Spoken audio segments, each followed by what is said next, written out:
Dans cette vidéo, je vais vous présenter le traitement thermique peut-être le moins connu, la normalisation.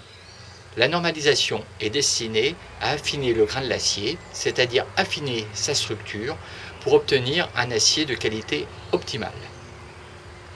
En pratique, la normalisation est effectuée après le recuit et avant la trempe. Elle consiste à chauffer le métal à une température précise et à le refroidir rapidement à l'air. Et cela 3 fois de suite. Bon, j'arrête là le blabla pour des images plus explicatives. Je commence par découper des éprouvettes test dans une ligne, car c'est l'acier que j'utilise en général pour mes tranchants rapportés. On peut considérer que cette lime a reçu d'origine les meilleurs traitements thermiques. Je casse donc un échantillon témoin qui sera ma référence. Sans surprise, le grain est très fin et homogène. Je prépare 2 éprouvettes test pour leur faire subir une chauffe identique, forte, à la limite du début d'étincelle, pour ne pas les brûler, et je laisse refroidir lentement. La première des éprouvettes est trempée. La casse de cet échantillon fait apparaître un gros grain bien visible à l'œil nu.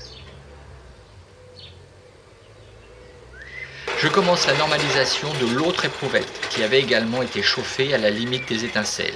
Je la chauffe à la couleur entre l'orange et le jaune, la fais refroidir en l'agitant dans l'air, je recommence l'opération 3 fois de suite. C'est un peu la surprise car le grain est redevenu très fin, pratiquement comme l'échantillon test. La surface n'est pourtant pas aussi homogène. Voilà une vue des 3 éprouvettes pour pouvoir bien les comparer.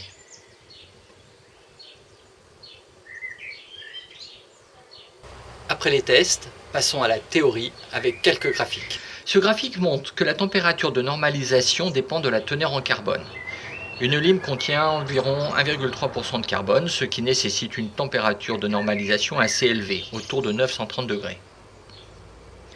Ce deuxième graphique explique que le grain diminue autour de la température optimale de normalisation, mais que si la température augmente encore, le grain grossira en refroidissant, et cela d'autant plus que la chauffe a été longue.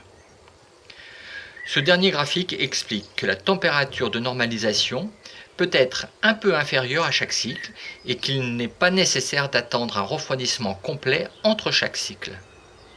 Après la théorie, passons à la pratique. Je vais donc normaliser une lame réalisée à partir d'une lime. La normalisation de la lame est identique à celle de l'éprouvette. Je la chauffe à la couleur entre l'orange et jaune, la fais refroidir en l'agitant dans l'air, je recommence l'opération 3 fois de suite. La lame est trempée dans l'huile.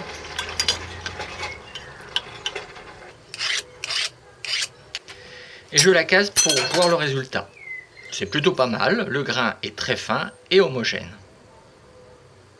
Pour comparer, j'ai ressorti une de mes premières lames, du temps où je ne connaissais que la trempe. Eh bien, c'est sans appel, la différence est remarquable. C'est terminé. J'espère que cette vidéo vous a permis de mieux comprendre l'importance de la normalisation. Et je vous dis à bientôt sur une prochaine vidéo.